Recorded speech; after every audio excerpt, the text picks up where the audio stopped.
Right. Good afternoon, everyone. Come to the seminar. We'll just give everyone a couple more minutes here to start trickling in or getting started.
Okay,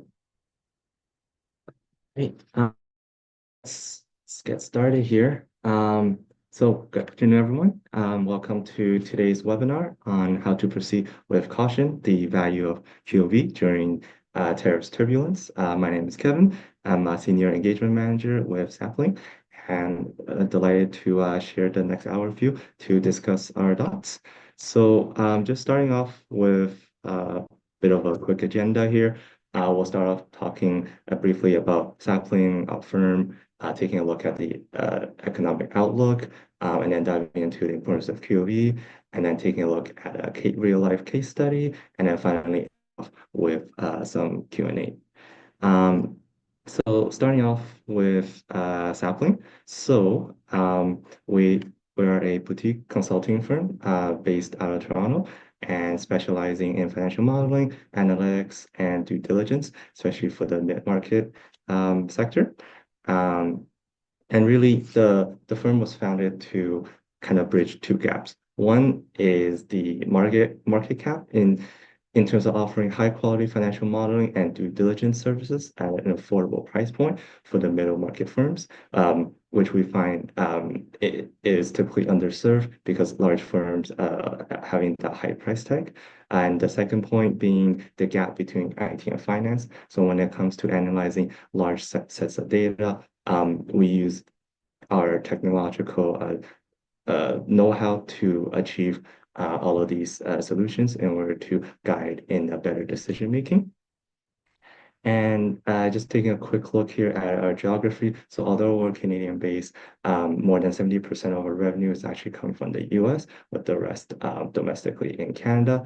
We also serve a variety of different industries, some main ones being sectors such as healthcare, technology, as well as manufacturing.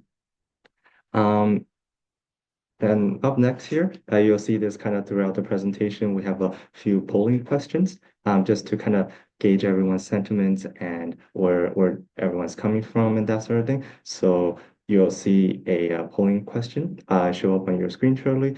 Um, Please press the option that fits you best so we can kind of see where everyone's joining us from today. And we'll give everyone a few seconds to respond.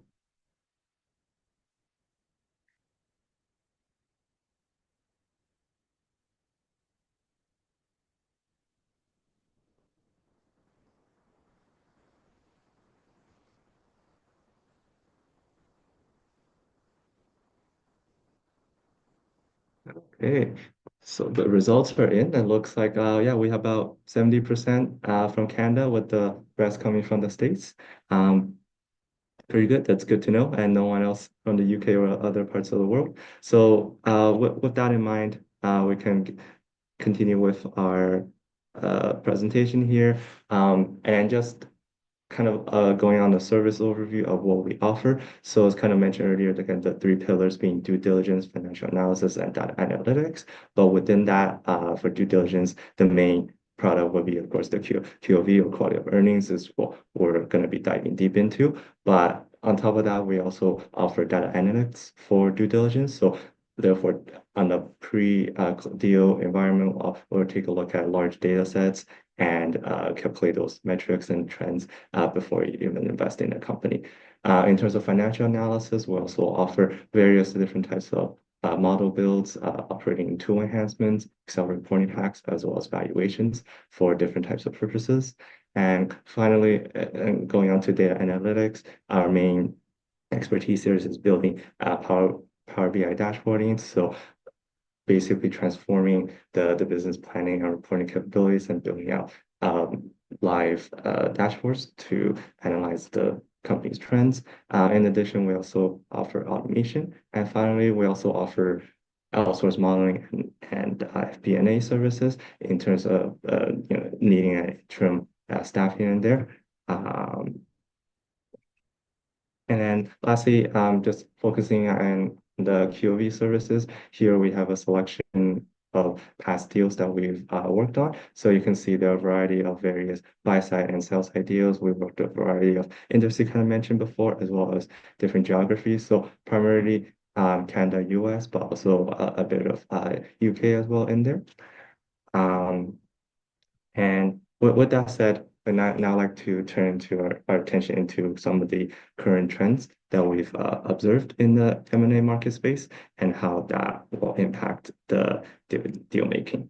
So before we start, we just have another quick polling question to see where everyone is coming from. So pick the choice that best fits you, whether that's in investment management, things like PE funds, family offices, other sorts of mutual funds, whether that's banking or professional services, and if none that fit, then other.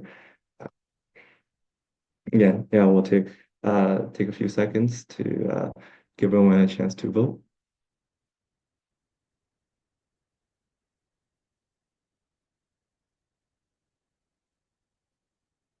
All right, the results are in, and it looks like we have a pretty balanced theme here, 20% management, 15% banking, and almost half in professional services, whether that's lawyers, accountants, or sort of advisors. Pretty good group, and good to understand where everyone's coming from and what you're kind of trying to learn from today. And now with that said, we'd like to go take a quick look at the deal volume and value in the past 10 years here. So you can see here in the graph on a year-to-date basis, we're seeing that both deal volume and value has been at its lowest in the past 5 years. This similar trend has also been observed on a global basis, but the chart here just shows North American M&A volume. So therefore, as a result, many investors are staying on the sidelines, largely due to the tariffs turbulence and remaining cautious, which is contributing to this decline.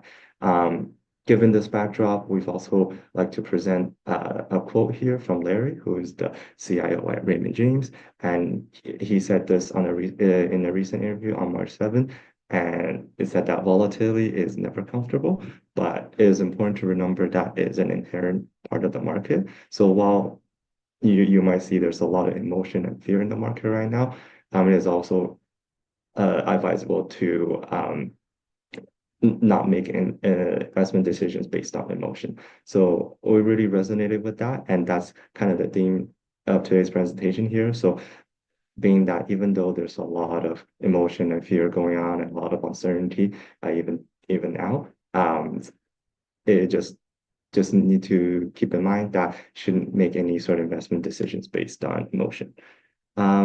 Next slide here, we have just taking a quick look at liquidity, which is always very important. So overall, we see that liquidity continues to be a concern for many PE investors, while pressure on GPs to exit increases. So if you take a look at the left graph here, right, you can see While exits have increased in 2024, it wasn't meaningful enough to resolve any sort of liquidity challenges. And so far, year to date is now off to a great start with lower year to date exits compared to the last year.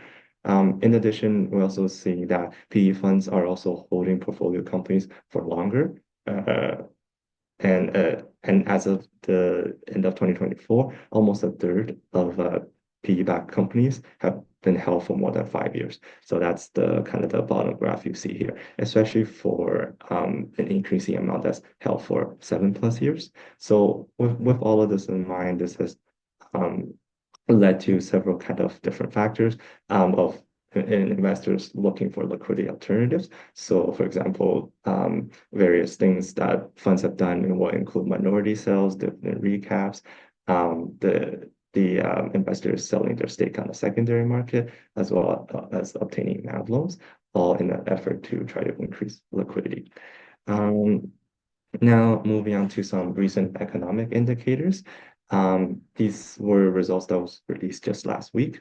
We saw that both manufacturing PMI and consumer confidence declined compared to last month and was below analyst expectations.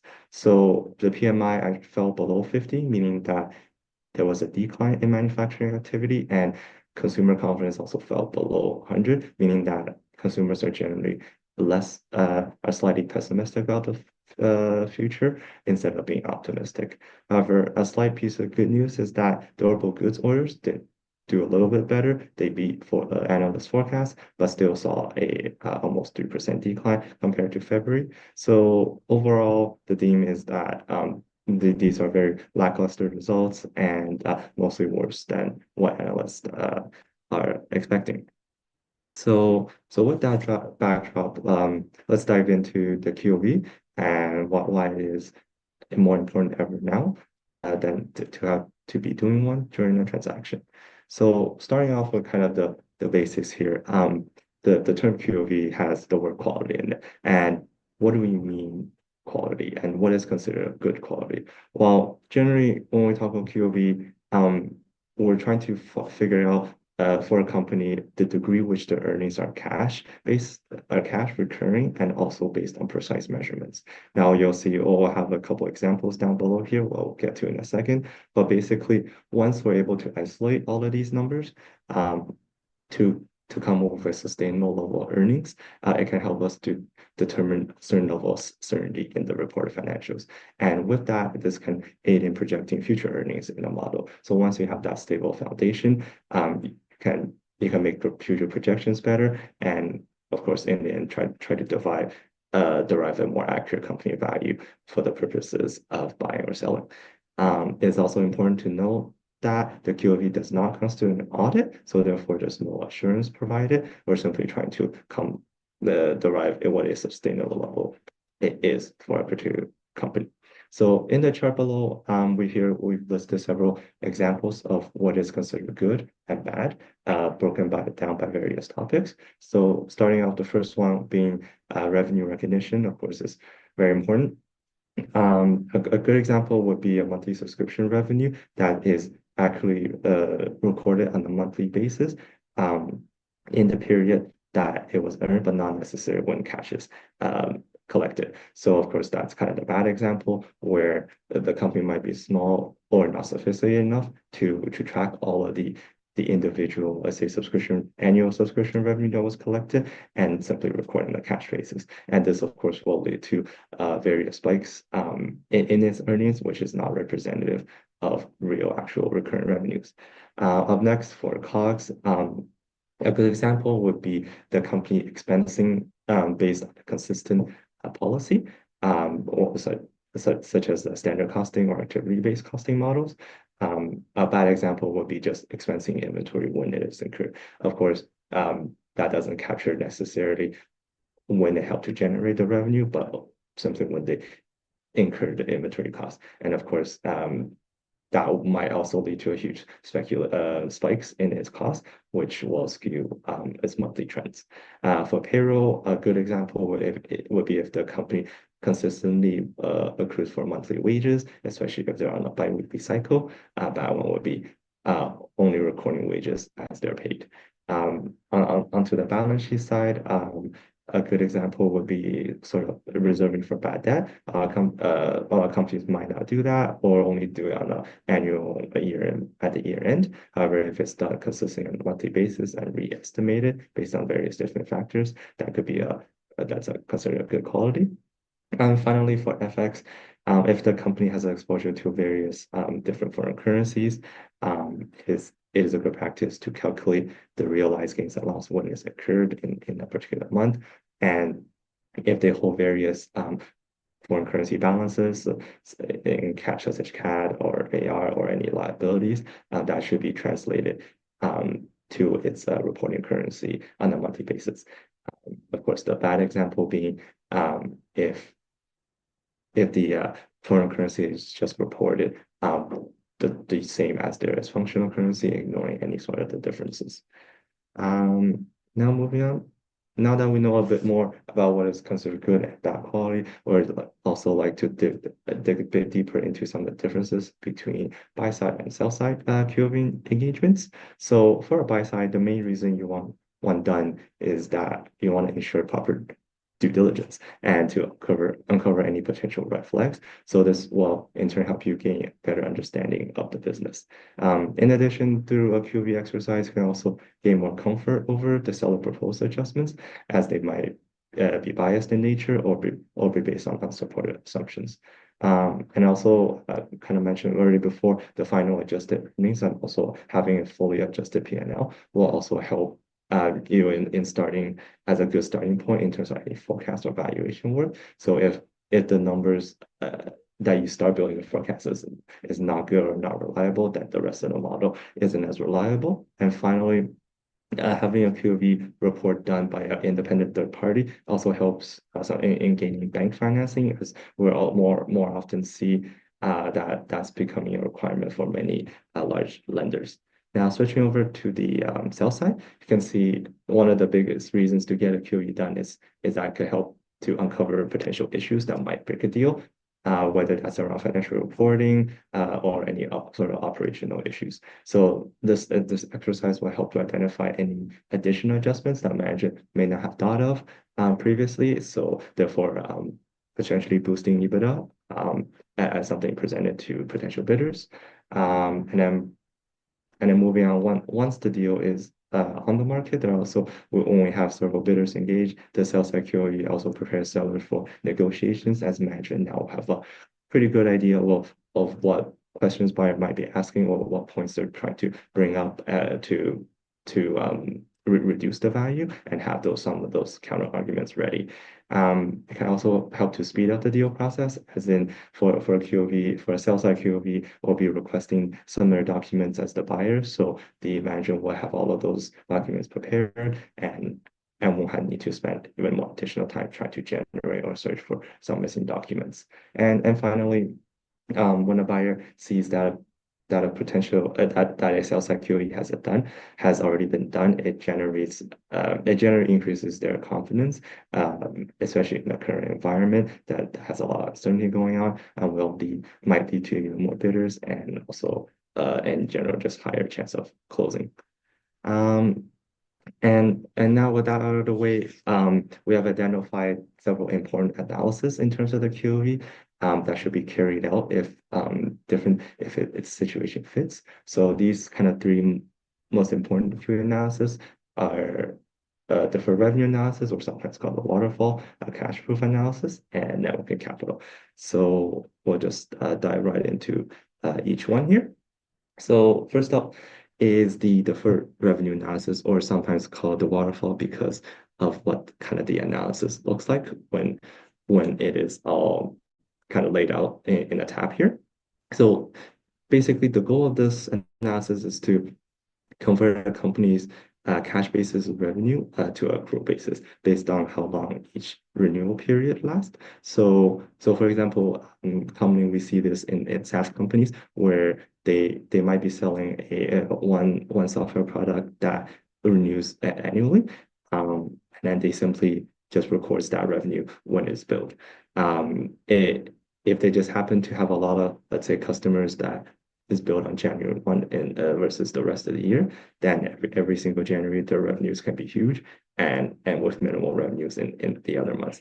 Of course, that is not representative of their actual earnings and their cash expenses. So in terms of their expenses, they generally had to pay payroll throughout the year pretty evenly, and so therefore causing a mismatch between revenue and expenses. And so what this analysis involves is taking all of the revenue transactions at a customer level, at customer/product level, and considering how much the build amount, when the invoice date is, and how long the renewal period was, and then dividing that out across evenly. So, and then summing down each column to determine what a monthly recurring revenue is on an accrual basis. So essentially restating the entire revenue as if they would have recorded revenue on an accrual basis. So looking down the chart below here, you can see here just a snippet of a sample analysis. If the invoice date was in September, this gets evenly spread across through the rest of the next 12 months and so on for each billing date and of course each amount. And then one other point I want to raise here is that generally for a growing company with recurring revenues, this will almost always result in a downward adjustment because more and more of the accrual revenue is being pushed into the future periods. And that could have a pretty significant impact on the final adjusted EBITDA balances. So looking at the table above here, you can see before the deferred revenue adjustment, management adjusted EBITDA was at 2 million in FY24. However, the deferred revenue, this one single adjustment brought down was a 900,000 downward adjustment with the final the adjusted EBITDA being 1.3 million. So assuming the deal was transacted at a 10 times multiple, 900K downward adjustment would translate to a $9 million less in valuation. So in summary, it's very important to if in these kind of software companies or any sort of company where they report revenue on a cash basis, very important to keep this in mind as this cash to accrue adjustment can have a significant impact on the final valuation. Moving on. So next up, we have the cash proof analysis. So ideal candidate for this analysis are non-audited companies with compiled or reviewed financial statements. So although a cash proof is not necessarily a full audit, it does provide some comfort over the completeness and accuracy of the financials.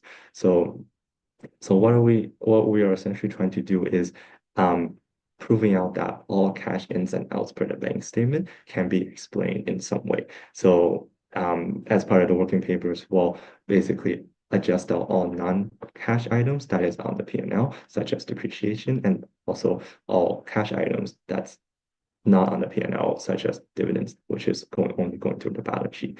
And ideally, the graph below illustrates kind of what we want to see, with the green line representing cumulative EBITDA and then the purple line representing cumulative operating cash flows. So you can see here in this business and throughout the entire diligence period, both the direction and the magnitude is largely aligned. So this proves out that cash is pretty much accounted for and not being leaked elsewhere or unexplained. And then lastly, in terms of net working capital analysis, so in terms of the balance sheet, so in terms of any sort of transaction, it is very critical to set a appropriate working capital target to ensure a fair transaction for both parties. So, hypothetically speaking, if no peg is set in the SPA or purchase agreement, the seller can try to extract as much working capital as possible right before closing, leaving the buyer having to inject additional capital afterwards and essentially increasing the purchase price.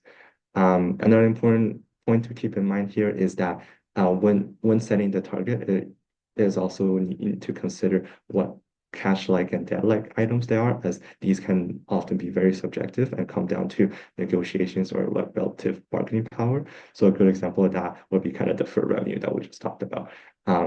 Usually as a seller, they will want that included as working capital, as as that kind of decreases the target. However, for any buyers, they will want the full amount to be included within indebtedness or net debt so that it reduces purchase price. The reason being that is that the sellers already collected the cash up front. However, post closing, any buyer will inherit all the contracts and still have to expense service the contract with additional expenses. So it's important to keep these all very clearly defined in the SPA to avoid, future disputes after closing. And the diagram on the right here is or just trying to illustrate how a simple SPA kind of a purchase price adjustment works and how the working capital plays in. So we start off with the EBITDA times multiple to arrive at your enterprise value, which is usually agreed upon at the LOI stage, and that translates to your base purchase price. And then you adjust for any cash and indebtedness in the company as defined in the SPA, which we kind of covered, and then you adjust for the working capital. So you would so there will be an increase in the purchase price if the actual working capital delivered at closing is greater than the target, and the opposite if the actual working capital is less. And of course, this is a very simplified model. Usually there's a lot of other factors in, but here we just want to illustrate how important the working capital target is. Um, Now, up next, let's shift gears a bit to talk about the current environment with the tariffs and how the QoE can help when it comes to deal making. So first, let's just take a look at how we got here in the first place. So the current trade war kicked off on February 1st, but it was soon paused for a month on February 3rd, and then on February 6th. It was announced that all of Canadian Mexican goods covered by the USMCA are delayed for further months, and that leads us to tomorrow or April 2nd when the full effect of tariffs are supposed to kick in. But of course, we'll wait to see if there's any changes in that. And then this is of course very Canadian focused, but during all this time, there has also been other impacts to other countries as well. For example, on February 4th, 20% tariffs on all Chinese goods were implemented, as well as reciprocal tariffs. On February 2nd, they also turned tariffs on all EU goods. However, that's currently has not been enacted yet. So now would be a good time to take a quick pause and have our third polling question here. With the question being, how much has the recent tariffs or the threat of tariffs impacted you? So feel free to select the option that resonates best with you. So either heavily impacted, somewhat impacted, or no impact.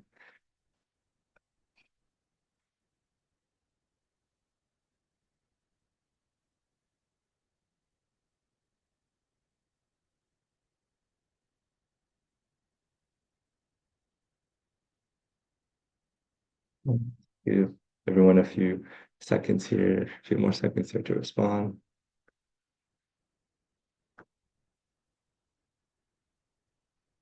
Okay, interesting. So nobody has said positive impact. We have the about 60% saying somewhat negative impact, and then the rest being heavily negative impacted. That's definitely in line with the current sentiment right now. And with that, let's keep going. The slides here.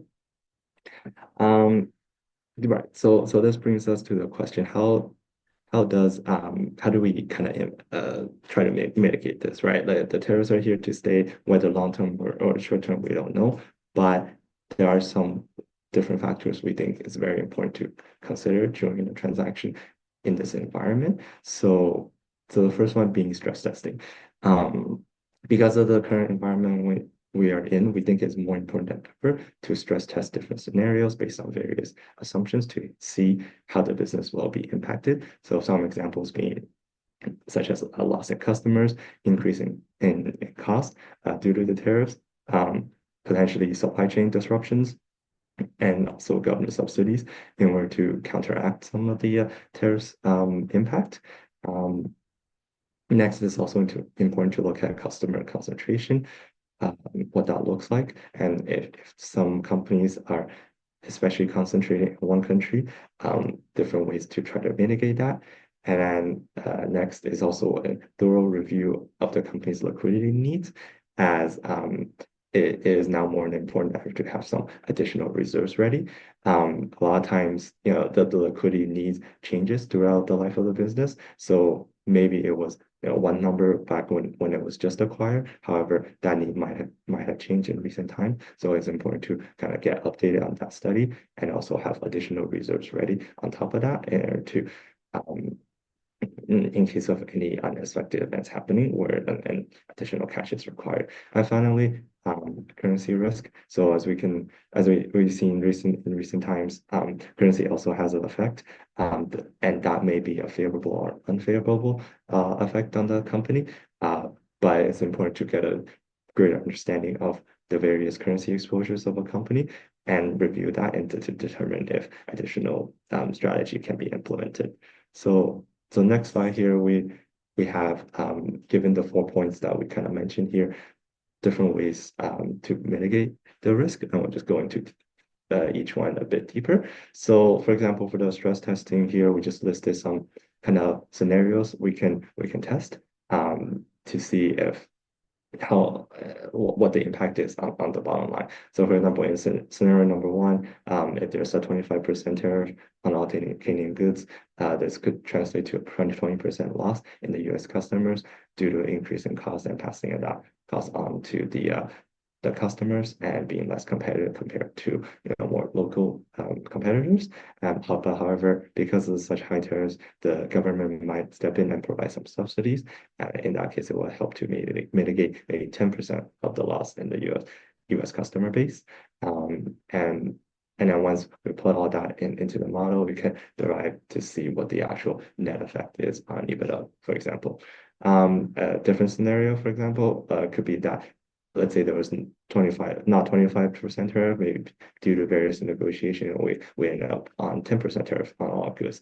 This might lead to a less loss in the US customer base, maybe only 8%. However, because it is not as dramatic, government subsidies. So under this scenario, we can see what the net effect is compared to the first one, and so on. Next one, in terms of customer concentration, in order to get a good deep dive and good understanding of that, we need to analyze transaction level sales data by customer and geography being either country, state, or city, and to determine what the concentration looks like. So if there's a particular sale, a lot of sales coming out of one province or state or one country, it'd be a good idea to determine how feasible it is to try to explore new markets in order to diversify and reduce that risk.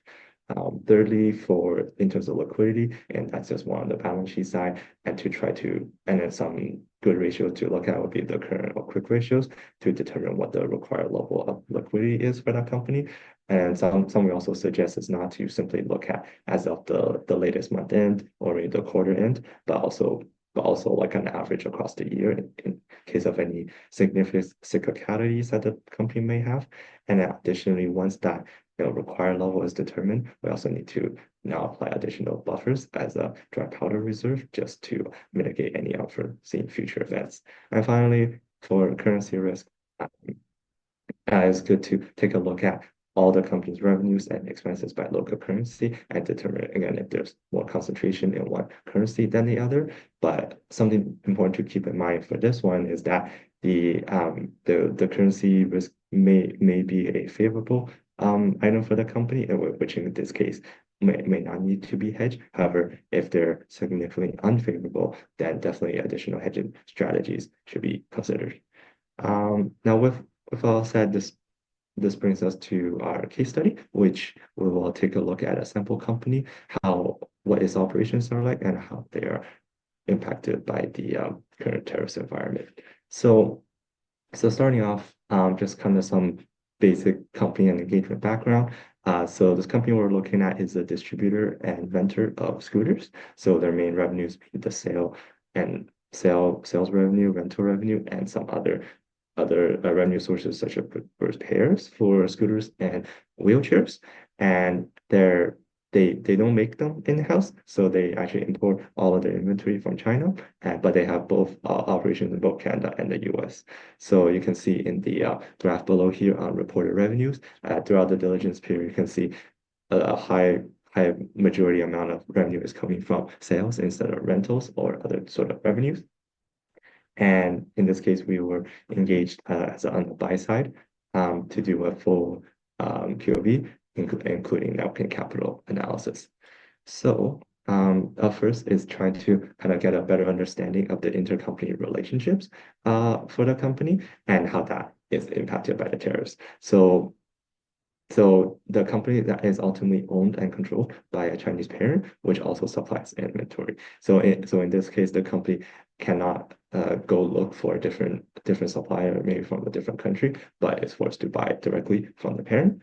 The US subsidiary is controlled by Canada, by the Canadian sub, and for the US sub, they import their inventory from Canada currently. So this is all before situation. But now with the additional situation that comes to the question, is it more efficient for the US sub to import from Canada still, or is it better to import directly from the parent?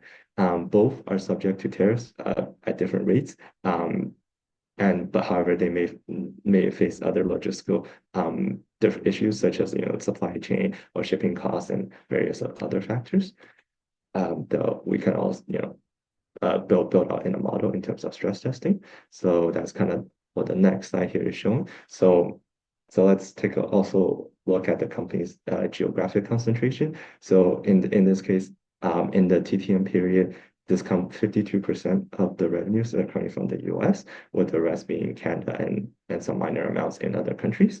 So in this case, the company is heavily impacted by tariffs, and therefore this is where kind of a stress testing of different scenarios will help to quantify and determine the impact based on the different kind of assumptions or factors that we're considering. So taking a look at scenario one, can see here, assuming 25% tariffs on all Canadian products, the US sub still buying from the Canadian sub, maybe because of different logistical issues that they're not able to change the supply chain right away.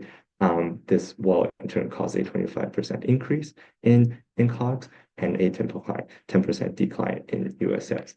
For now, for the purpose of this model, we haven't assumed any additional government subsidy just to keep things simple. So you can see here in the second column, with all of these factors considered, this led to a decline of 2.7 million in adjusted EBITDA. We've also considered some minor impact to the QoE adjustments as a result of these changes in direct cost. So this is the part where we layered in both a stress testing into a QoE and to determine the final impacts. Taking a look at the second scenario here, you can see if the tariffs are a bit better than it looked at 10%, then the US might still want to buy from Canada, even if there's a slight tariff, which will cause a 10% increase in cost, but maybe only 5% decline in terms of US sales. So as you can see here under scenario two, that has the least amount of impact after considering all the QoE adjustments as well, leading to a total of 1.3 million. And then finally, we also wanted to see what it would look like if it did in fact switch the supply chain and import directly from China. So of course, the tariffs on Canadian products won't apply anymore, but instead, we'll estimate a 20% increase in cost due to tariffs from China, and also 8%, which might translate to an 8% decline in terms of US sales. So, and then because of all the shifts in supply, that might have caused like some one-time cost, which will of course need to be adjusted in the QoE section. And overall, that ended up with a downwards impact of about 2 million in the final adjusted EBITDA. So overall, this is kind of just a good example to show how stress testing can determine the final impacts to an EBITDA basis before making any sort of purchases, or if on the sell side, this can be a good way to illustrate to potential buyers to see what the effects are and ways that the company is doing to mitigate this situation. Of course, in the simple example, you only applied a couple factors. This can be expanded to a lot more detail, by different products, by different SKUs, or different customer segments. It's just a good way to show what it can do. And then finally, um, just in terms of currency hedging, bit more on the company. It makes all purchases in RMB. The revenues, as we know, are denominated in USD and Canadian and CAD. And because its operating base is mostly based out of Canada, its operating expenses are mostly in CAD. So throughout the trade war, so in the graph below here, we've graphed out the 1 month implied volatility of the US and CAD futures against the CAD USD exchange rate, and you can see there's a pretty clear inverse relationship, meaning that the more the implied volatility grows, the more that the CAD depreciates, which just means overall there's a greater certainty around the future of the FX rate due to all of this the current environment that we're in. However, looking at from this company's current state, because more than half of their revenues are denominated in USD, while their costs are in CAD. This depreciation in CAD is actually favorable to them. So no additional kind of risk mitigating strategies or hedges are required, but it is still important to kind of continue to monitor the situation and in case any sort of the trend reverses. And with that, that leads to our last kind of polling question. Now that we've talked about what the current environment is in, how do you continue deal making in this environment, we were curious to see what is your take on the North American M&A market for the rest of the year. I'll give everyone a couple seconds to respond here.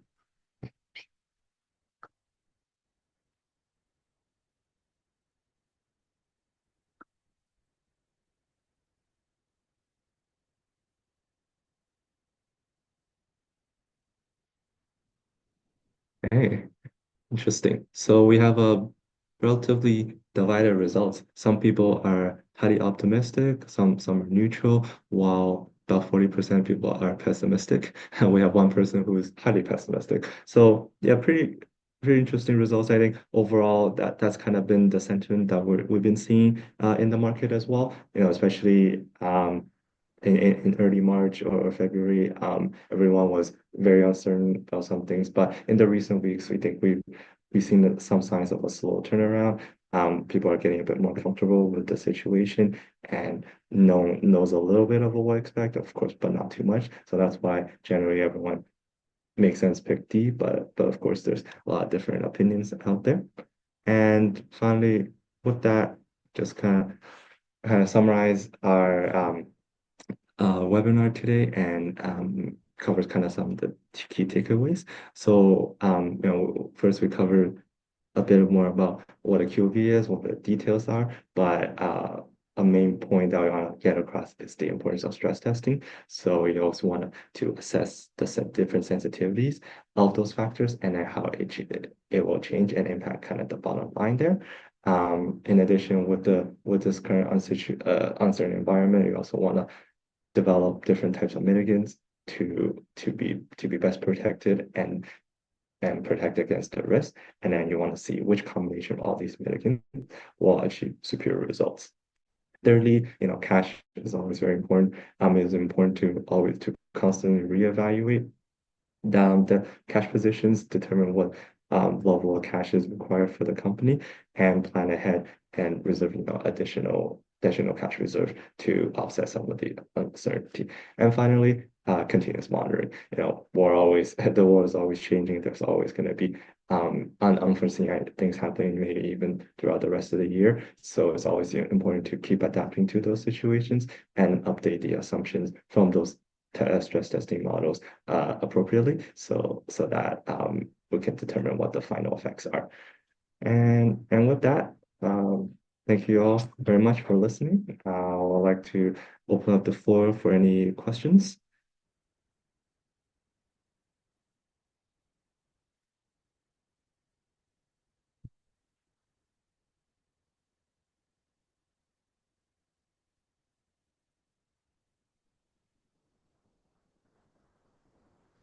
Okay, so we have one question is that how do you ensure that actual net working capital at closing as presented by the seller is complete and accurate?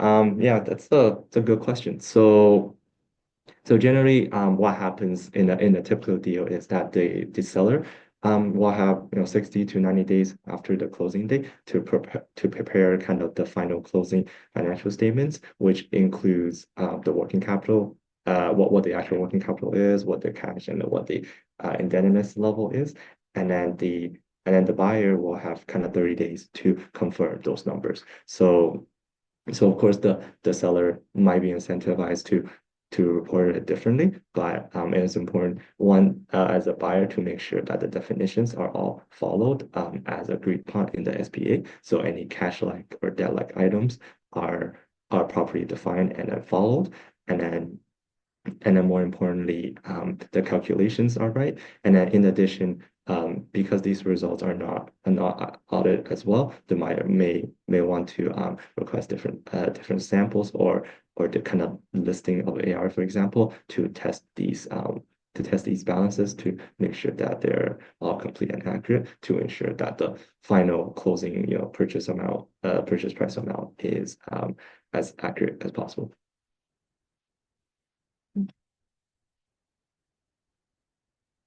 Mm. Okay. Next question we have here is, can you apply deferred revenue analysis to other companies in other industries outside of tech? And the answer is yes, absolutely. So in tech, we often see this type of analysis being used because a lot of them have kind of similar subscription-based models. However, outside of tech, any sort of industry where they tend to collect revenues upfront, either on an annual basis or quarterly or and then they record all of those revenue in a cash basis, does need to apply this analysis to ensure proper accounting and the accrual basis revenues so that you can see what the likely amount uh, the recurring revenues are like for the company.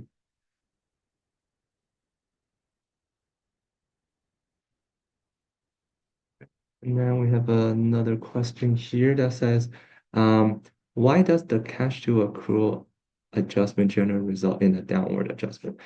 Yeah, so generally, it is generally downwards because let's say let's say the company is on a growing basis or even flat, for example, you're constantly trying to push all of the cash collected upfront into future periods. So they shouldn't have recognized as much as cash up in the beginning. So therefore, a negative downward adjustment is required both for the revenue and on the EBITDA basis. So um, that's why it will result in a downward adjustment.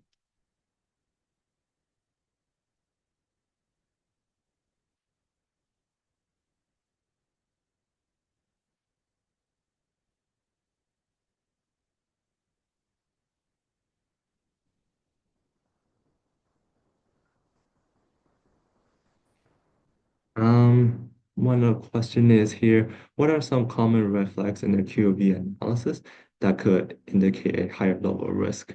Yeah, good no question. I think there's definitely it really varies by industry or by different companies, but I'd say some general ones would be, for example, aggressive accounting practices. So if the company is adopting certain policies such as the cash collections, that could be a potential red flag. Or for example, if we see any sort of big reconciliation differences, right? For example, if they can explain why the bank statement in the cash balances does not equal the cash as reported in the GL, that could be a big red flag as well.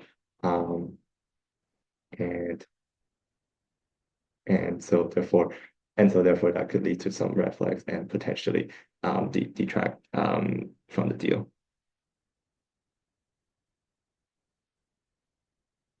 Mm.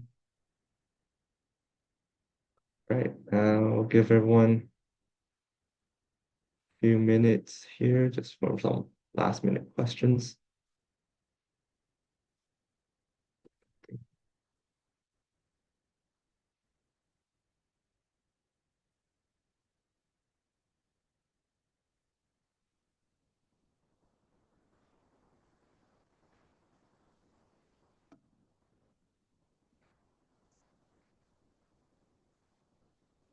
Okay, well, seems like there's no more questions currently. Just want to thank everyone again for your time and listening to our webinar. So again, if you think of any questions or anything that is unclear down the line, feel free to reach out to me. And thanks again for joining.